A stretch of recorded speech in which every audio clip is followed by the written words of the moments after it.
اپنے نور سے ایک نور کو تخلیق کیا ہے، اس نے اس نور کو کہاں رکھا؟ تو جواب عرض کر رہا ہوں، اس خدا نے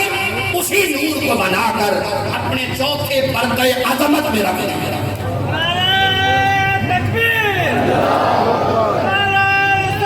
وہ نور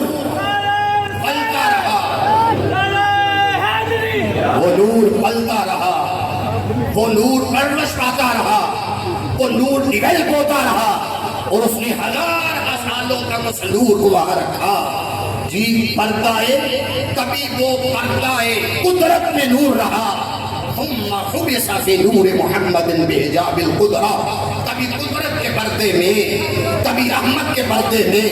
کبھی سعادت کے پردے میں، کبھی منزلت کے پردے میں، کبھی نبوت کے پردے میں، کبھی شفاعت کے پردے میں، کبھی غیبت کے پردے میں، کبھی منزلت کے پردے میں، ہزار سالوں تک وہ نور مبارک جس کو خدا نے تخلیق کیا، اس نور کو رکھا۔ کیوں رکھا؟ کہ حبیب ہم چاہتے ہیں ہم تجھے اپنے حجابات میں رکھیں تاکہ تم فیضیاب ہو سکو۔ خدا فیضیاب کرتا رہا، وہ نور فیضیاب ہوتا رہا۔ آپ کہیں گے کوئی حدیث کی سند پیش کر دے جس پر ہمارے دلوں کو اطمینان، کائنات بن گئی، انبیاء اور رسول کا سلسلہ شروع ہوا، حضرت جبریل امین علیہ السلام آئے، حضرت محمد مصطفیٰ علیہ السلام آخری نبی بن کر تشریف لائے۔ سرکار نے ایک روز فرمایا، یا جبریل کم عمرک، اے جبریل یہ بتا تیری عمر کتنی ہے؟ اس نے عرض کی میرے آقا میں عمر کا تو نہیں بتا سکتا کہ میری عمر کتنی ہے، میں ایک منظر نامہ پیش کرتا ہوں، آپ اس سے اندازہ کر سکتے ہیں غلام کی عمر کتنی ہے۔ یہ میں پڑھ رہا ہوں سیرت حلبیہ سے، امام برہان الدین حلبی لکھتے ہیں کہ اس نے عرض کیا میرے آقا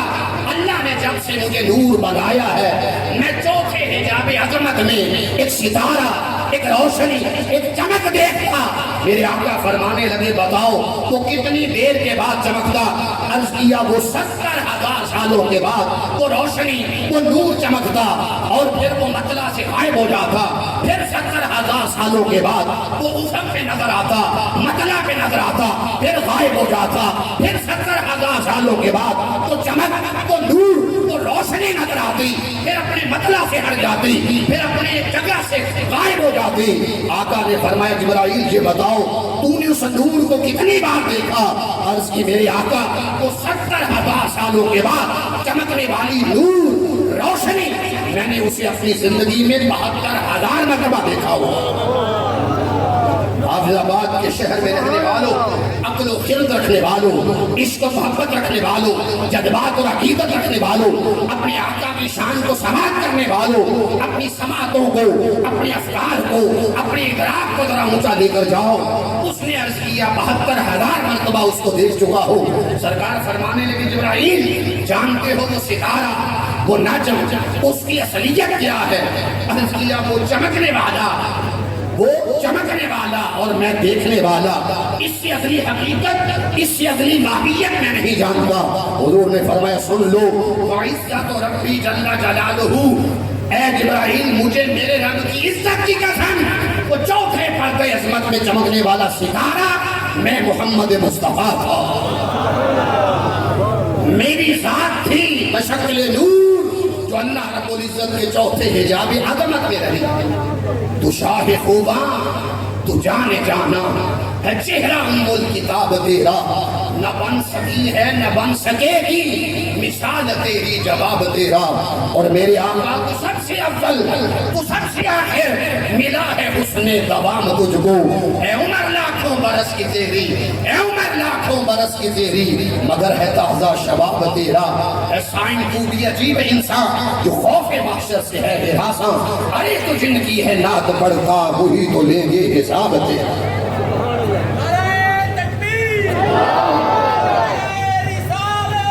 علامہ اقبال حکیم الامت جرمن سے پی ایچ ڈی کرنے والا شخص کہتا ہے نگاہ عشق و مستی میں وہی اول وہی آخر، وہی قرآن وہی فرقان وہی یاسین وہی طٰہٰ۔ کبھی اس نور کو عالم حقیقت میں رکھا، کبھی اس نور کو عالم انوار میں اتارا تاکہ نور اس سے فیضیاب ہو سکے۔ پھر اللہ رب العزت نے اس نور کو عالم ارواح میں اتارا، ساری روحوں کو پیدا کیا، اور قرآن مجید میں آتا ہے اس نے میثاق اور وعدہ لیا ان روحوں سے جس میں نبیوں کی، رسولوں کی، غوثوں کی، کتبوں کی، ابدالوں کی، ہر وہ شخص جس نے دنیا میں آنا تھا۔ اللہ رب العزت نے فرمایا الستُ بربکم، کیا میں تمہارا خدا نہیں ہوں؟ آپ تفسیر پڑھیے، روح المعانی سید محمود آلوسی لکھتے ہیں جب اس نے عالم ارواح میں فرمایا کیا میں تمہارا خدا نہیں، پروردگار نہیں، الستُ بربکم، کیا میں تمہارا رب نہیں، تو فرمایا روحوں نے سنا۔ اور علامہ آلوسی لکھتے ہیں سرکار دو عالم صلی اللہ علیہ وسلم کی روح نے فرمایا انا اولہم من قال بلا، آقا نے فرمایا ان روحوں میں سب سے پہلے جس روح نے کہا تھا تو میرا خدا ہے وہ روح محمد مصطفیٰ علیہ السلام تھی۔ آپ سے سن کر، آپ سے سماعت کر کے باقی سب روحوں کو شعور ملا، انہوں نے کہا قالوا بلا، تو ہمارا پروردگار ہے۔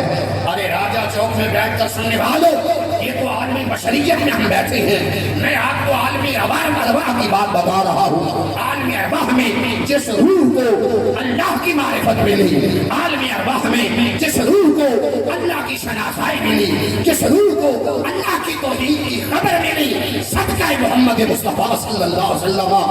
نور کے صدقے، مصطفیٰ کے صدقے، عالمی ارواح کو ہر روح اس کا فیض ملا، ہر روح کو رسالت بات کے صدقے سے نور توحید اور اللہ رب العزت کی ربوبیت کا فیض ملا، تعارف ہوا۔ پھر اس نے عالم بشریت پیدا کیا، اس میں حضرت آدم علیہ السلام کا جسم بنایا، وہ نور جو کبھی حقیقت میں تھا، وہ نور جو کبھی حجابات میں تھا، وہ نور جو کبھی انوار میں تھا، وہ نور جو کبھی ارواح میں تھا، عالم ارواح میں اس نور کو اللہ نے زمین پر اتارنے کے لیے حضرت آدم علیہ السلام کا جسم بنایا، اس نور کو پشت آدم میں رکھ دیا۔ جو ہی آدم کی آنکھیں کھلی تو کیا دیکھتے ہیں؟ عرش الہی پر لکھا ہوا ہے لا الہ الا اللہ محمد الرسول اللہ۔ عرض کیا یا اللہ یہ کون ہے محمد صلی اللہ علیہ وسلم؟ فرمایا آدم تم نہیں جانتے؟ اللہ پاک نے فرمایا نہیں جانتے؟ بولا بتا دے، فرمایا سن لو، لولا لما خلقتک، اگر یہ نہ ہوتے تو تجھے بھی نہ بنا تھا، اگر تجھے بنایا ہے محمد کے صدقے بنایا ہے۔ آدم اکیلے رہتے تھے، پھر حضرت آدم علیہ السلام کی تسکین کے لیے ان کی بائیں پسلی سے حوا کو پیدا کیا۔ آدم بڑھنے لگے، فرمایا ٹھہرو یہ تمہاری خدمت کے لیے ہے، تمہاری تسکین کے لیے ہے، حق مہر ادا کرو۔ تو عرض کیا مولا حضرت حوا کو اپنے عقد اور نکاح میں لانے کے لیے حق مہر کیا ہے؟ فرمایا 10 مرتبہ آدم اور 10 مرتبہ حوا مل کر 20 مرتبہ مصطفیٰ پر صلاۃ و سلام کر دو، مصطفیٰ پر درود و سلام کر دو، یہی تمہارا حق مہر ہے۔ پھر اللہ نے حضرت آدم علیہ السلام کو بیٹا دیا شیش۔ جوانوں، اقبال کہتا ہے جوانوں کو میری آہ سحر دے، ان شاہی بچوں کو پھر بالوں پر دے، خدایا آرزو میری یہی ہے کہ میرا نور بصیرت عام کر دے۔ جب شیش پیدا ہوئے تو فرمایا بیٹے شیش تیرا باپ آدم تمہیں نصیحت کرتا ہے کہ تو نے زندگی میں محمد مصطفیٰ علیہ السلام کے نور مبارک، ذات مبارک کا لحاظ رکھنا ہے۔ عرض کیا بابا کیوں؟ فرمایا جب میں جنت میں تھا تو جنت میں جس جگہ بھی دیکھتا جنتی خیموں پر محمد محمد لکھا ہوا تھا، ارے حوروں کے سینوں پر محمد محمد لکھا ہوا تھا، حورین عین کے گلوں پر محمد محمد لکھا ہوا تھا، حوروں کی آنکھوں میں محمد محمد لکھا ہوا تھا، ارے بانس پر محمد محمد لکھا ہوا تھا، جنتی پتوں پر، جنتی پھلوں پر، جنتی خیموں پر جدھر میں دیکھتا ایک ہی اسم مبارک نقش تھا، محمد محمد محمد محمد صلی اللہ علیہ وسلم۔ اس لیے حکم دے رہا ہوں بحیثیت باپ کہ تم دنیا میں اچھی عورتوں سے نکاح کرنا۔ تو حضرت آدم اور حوا سے لے کر حضرت آمینہ اور حضرت عبداللہ تک یہ جتنا شجرہ چلا، یہ جتنی نسل چلی، یہ جتنا لائن چلی، اس میں ایک بھی ایسا فرق نہیں ہے جس کے دامن میں جہالت کا ارتباط ہو۔ پاک پشتوں سے، پاک سلبوں سے اللہ رب العزت نے سیدہ آمینہ کی ذات گرامی تک کو نور اتارا۔ برادرین محترم، پھر وہ رات آ گئی، راتیں جس رات کا انتظار کرتے آپ پڑھیے سیرت حلبیہ قرآن و دین حلبی، آپ پڑھیے امام سیوطی کی خصائص کبریٰ، اور میں اپنے جوانوں کے لیے ان کو تعارف کے طور پر بتانا چاہتا ہوں ہم نے استقبال کیا کرنا ہے بحیثیت انسان، ہم کیا استقبال کمری والے کے میلاد کا کر سکتے ہیں۔ آؤ تمہیں ریسیپشن بتاؤں، تمہیں استقبال بتاؤں اللہ رب العزت نے اپنے نبی کا استقبال کیسے کیا۔ میں نے 2 کتابیں بتائیں، اس سے جملے چن کر عرض کر رہا ہوں۔ تیسری کتاب پڑھ لو میلاد النبی، حضور شیخ الاسلام پروفیسر ڈاکٹر عبد القادری صاحب جو ہمارے استاد ہیں وہ لکھتے ہیں، سیوطی لکھتا ہے، حلبی لکھتا ہے، ڈاکٹر صاحب لکھتے ہیں، جب رات آ گئی وہ شب میلاد، اس خدا نے حکم دیا آسمان والوں آج سلامتی کی دعا مانگو، اس لیے کہ آج کی صبح نور محمد آنے والا ہے۔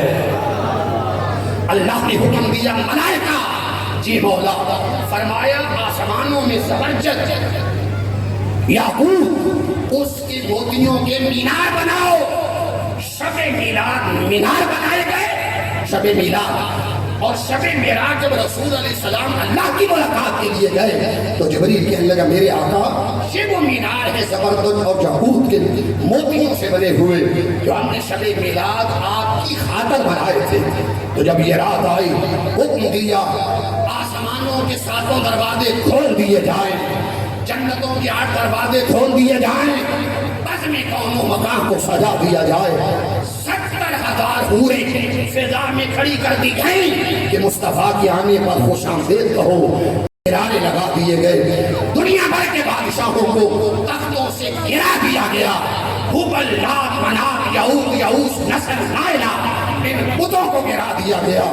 ارے پہلے سابا خوش کر دیا گیا، 2000 سالوں سے آگ جل رہی تھی، آل ساسان 3170 سالوں کے قریب آگ جل رہی تھی، ارے آگ بجھا دی گئی، زمین پر سبزے کی چادر بچھا دی گئی، ارے جو موسم کے بغیر پھل نہیں اگتے تھے،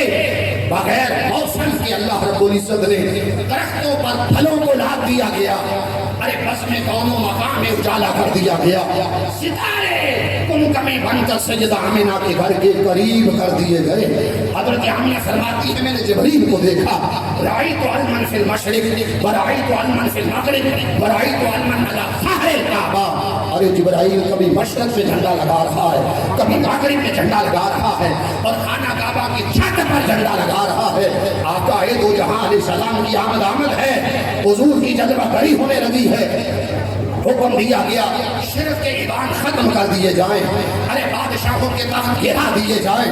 اس حالات میں سیدہ آمنہ فرماتی ہے میرا گزرا ہے اور میں نے دیکھا اب کے مناف کی بیٹیوں کی طرح خواتین آئیں جنہوں نے مجھے اپنے باہوں میں لے لیا، کہا سیدہ تھکی ہو تو دیگ لگا لو، سیدہ پیاسی ہو تو پانی پی لو۔ میں نے کہا لاؤ پیالہ لاؤ، وہ جو پیالہ دیکھا اس میں پانی دودھ سے زیادہ سفید تھا، جب میں نے چکھا تو وہ برف سے زیادہ ٹھنڈا تھا، وہ شہد سے زیادہ شیریں تھا۔ تو میں نے جب پیا، سیدہ آمنہ فرماتی ہے جب میں نے پیا پیالہ ختم ہوا ایسے لگا جیسے میرے انگ انگ سے نور پھوٹ رہا ہے۔ میں نے کہا تم کہاں سے آئی ہو، یہ پانی کہاں سے لائی ہو؟ انہوں نے کہا سیدہ ہم جنت سے آئی ہیں حوریں اور آب کوثر کا جام لے کے آئی ہیں، اس لیے تاکہ محمد کی ماں کی خدمت کریں اور اللہ کی بارگاہ میں اجر عظیم حاصل کریں۔ حضرت آمنہ فرماتی ہے پھر وہ لمحے آ گئے، فخرج منی نور اضاءت له قصور الشام، اچانک مجھ سے نور نکلا اور میں بیٹھی مکہ میں تھی، میں نے شام کے محلات دیکھ لیے، آنے والا آیا، شہادت کی انگلی اٹھائی، ارے کانوں کو قریب کیا گیا، وہ عرض کر رہے ہیں رب حبلی امتی، رب حبلی امتی، یا اللہ میری امت کی بخشش فرما، مولا میری امت کی بخشش فرما۔ اس لیے محفل نادمی آنے والوں، جہاں ہم تمہیں حضور کا عشق بتا رہے ہیں، جہاں حضور علیہ السلام کی محبت کا ترانہ ہم تمہاری خدمت میں پیش کر رہے ہیں، یاد رکھو محبتیں دو ہوں تو ایمان کامل ہے، ایک محبت ہے محبت مصطفیٰ اور دوسری محبت ہے محبت اہل بیت۔ اہل بیت کی محبت اگر نہیں ہے ایمان ناقص ہے، اور اہل بیت کی محبت ہے تو ایمان کامل ہے۔ آپ کہیں جی مثال یہ ہے جیسے آپ نماز پڑھیں، آپ اللہ اکبر سے نماز شروع کریں، آپ سبحیت اور سبحان اللہ کا بھی ذکر کریں، الحمدللہ کا ذکر کریں، رکعت مکمل کریں، وہ ایک رکعت ہو، دو رکعتیں ہو، آپ جب اتحیات میں بیٹھتے ہیں اپنی تکبیر کی قبولیت کے لیے، اپنی قیام اور رکوع اور سجود کی قبولیت کے لیے حکم ہوتا ہے بندے اپنی نماز قبول کروانا چاہتا ہے، جی مولا فرمایا کہ السلام علیکہ ایھا النبی ورحمۃ اللہ وبرکاتہ۔ ارے خدا کی نماز میں کوئی بندہ کسی کو سلام نہیں کر سکتا، اگر کوئی کسی کو سلام کرے نماز گئی، کسی کے سلام کا جواب دے نماز گئی، مگر کہاں ہم لوگوں کے لیے اصول اور کہاں سید البشر کے لیے اصول، کہاں سید الانبیاء کے لیے اصول، اوروں کا سلام لے یا کرے نماز جاتی ہے، محمد کو جب تک سلام نہ کرے نماز قبول نہیں ہوگی۔ سلام ہوا، آگے بڑھیے، حکم ہوتا ہے نماز کی قبولیت والے، تو چاہتا ہے نماز قبول ہو، اب کہ اللہم صلی علی محمد وعلی آل محمد، تو آپ دیکھتے ہیں کہ نماز میں جب تک کوئی رسول پر درود نہ پڑھے اور رسول کی آل پر درود نہ پڑھے اس وقت تک اس بندے کی نماز قبول نہیں ہوتی۔ اور میں متن کے ساتھ آپ کے سامنے حدیث عرض کر دیتا ہوں، فرمایا من صلی صلاۃ، جس نے نماز پڑھی وَلَمْ تُصَلِّ عَلَيَّ وَعَلَىٰ أَهْلِ بَيْتِي، اور اس نے مجھ پر اور میری آل پر، سیدہ زہرا پر، امام حسن مصطفیٰ پر، امام حسین پر، میری ذات پر، ارے اہل بیت اطہار پر، پنج تن پاک پر جس نے آل پر درود نہ پڑھا لم تقبل منہ، اللہ تعالیٰ اس نماز کو اپنی بارگاہ میں قبول ہی نہیں کرتا۔ تو نماز جو قبولیت پاتی ہے اس کا راز یہ ہے کہ بندہ نماز میں حضور کو سلام کرتا ہے، حضور پر صلاۃ و سلام کرتا ہے، اور آقا دو جہاں صلی اللہ علیہ وسلم کے صدقے سے پھر آپ کی نسل کا ذکر کرتا ہے۔ ارے نسل رسول سے پیار کرو، یہ ایمان کی اساس ہے، یہ ایمان کی جڑ ہے، ایمان کی جڑ ہے۔ جس حسن و حسین کا میں ذکر کر رہا ہوں، ارے قیامت کا دن ہوگا، حضور فرماتے بِیَدِی لِوَاءُ الْحَمْدِ وَلَا فَخْرَ، حمد کا جھنڈا مصطفیٰ کے ہاتھ میں ہوگا، ارے جس کے اوپر پہلی لائن لکھی ہوگی بسم اللہ الرحمن الرحیم، دوسری لائن لکھی ہوگی الحمدللہ رب العالمین، تیسری لائن لکھی ہوگی لا الہ الا اللہ محمد رسول اللہ، جس کی لمبائی 1600 میل کی مسافت کے برابر ہوگی، جس کا دستہ چاندی کا ہوگا، حکم ہوگا حبیب لیوائے ہم پکڑے، یہ ہم کا جھنڈا ہے، یہ ثنا کا جھنڈا ہے، یہ ستائش کا جھنڈا ہے، چلے۔ اور آپ کہیں گے اس جھنڈے لوائے حمد کے دائیں بائیں کون ہوں گے؟ آقا دو جہاں علیہ السلام نے فرمایا اس لیوائے حمد جھنڈے کے دائیں طرف حضرت امام حسن مجتبیٰ ہوں گے، اور اس جھنڈے کے بائیں طرف سید الشہداء امام حسین علیہ السلام کی ذات گرامی۔ اس لیے میرے آقا صلی اللہ علیہ وسلم کی نسل سے پیار کرو، پنج تن سے پیار کرو،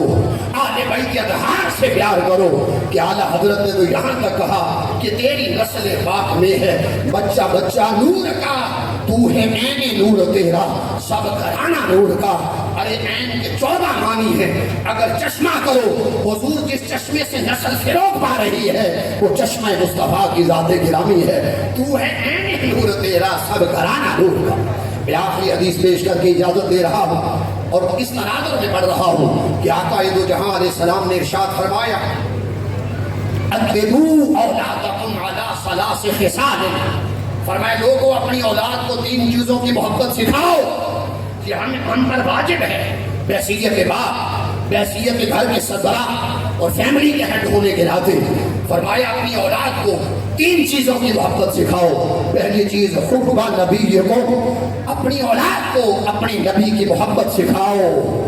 ارے محبت سے ذکر سنیں، محبت سے درود پڑھیں، محبت سے سلام پڑھیں، آپ کے میلاد کا ذکر، آپ کی سیرت کا ذکر، آپ کے حسن و جمال کا ذکر، آپ کے حسن خلق اور خلق کا ذکر، آپ کے حسب و نسب کا ذکر، اور آپ جس راہ پر گزرے ارے ان راہوں کا تذکرہ، آپ کے شہر مبارک کا تذکرہ، تو فرمایا اپنی اولاد کو اپنے نبی کی محبت سکھاؤ۔ معنی کیا ہے؟ نبی علیہ الصلوۃ والسلام ان کی محبت سکھاؤ، کہ ان کے دلوں میں محمد رسول کا درجہ موجزن ہو۔ میرے آقا نے فرمایا دوسری چیز وقراءۃ القرآن، اپنی اولاد کو قرآن مجید پڑھنا سکھاؤ۔ پھر تیسری چیز فرمایا کہ اپنی اولاد کو وَحُبَّ اہل بیت ہی، جو میری اہل بیت کی محبت ہے وہ اپنی اولاد کو سکھاؤ۔ محبت اگر تم حسن سے کرو گے تو یہ محبت رسول ہوگی، اگر محبت حسین سے کرو گے یہ محبت رسول ہوگی، اگر محبت سیدہ عالم سے کرو گے یہ محبت رسول ہوگی، اگر محبت علی سے کرو گے یہ محبت رسول ہوگی۔ اس کی وجہ یہ ہے آقا نے فرمایا علی منی وانا من ہو، علی مجھ سے ہے میں علی سے ہوں، حسن منی وانا من ہو، حسن مجھ سے ہے میں حسن سے ہوں، حسین منی وانا من ہو، حسین مجھ سے ہے میں حسین سے ہوں، اور فاطمہ تو بضعۃ منی، فاطمہ محمد مصطفیٰ کے جگر کا ٹکڑا ہے، وہی روحی و قلبی، ارے زہرا میرا دل ہے، زہرا میری روح ہے۔ ارے آج کے اس محفل نام میں آپ کے نام پیغام، آپ درود و سلام کے ذریعے اپنا تعلق رسول اکرم صلی اللہ علیہ وسلم سے جوڑو، اس سے محبت کرو جس سے خدا خود محبت کرتا ہے، ارے اس کا ذکر کرو جس کا ذکر خدا خود ورفعنا لک ذکر کر کے، اور ان اللہ و ملائکتہ یصلون علی النبی کر کے وہ رسول پر درود و سلام پڑھ کر ان کے ذکر کو رفیع کر رہا ہے۔ ان کا ذکر کرو جن کا ذکر حضور خود پسند کرتے تھے، اور وہ اہل بیت ادھار کی مبارک ذوات مقدسہ ہے۔ میں اس ایمان افروز بزم کے اور محفل نعت کے انعقاد پر انجمن عاشقان رسول صلی اللہ علیہ وسلم حافظ آباد کے تمام اہل محبت کا، آڈینس کا، سامعین کا شکریہ ادا کرتا ہوں کہ آپ نے ذوق اور کیفیت اور بیداری سے سنا۔ اللہ ہمارا آنا اپنی بارگاہ میں قبول۔ بہت شکریہ جی۔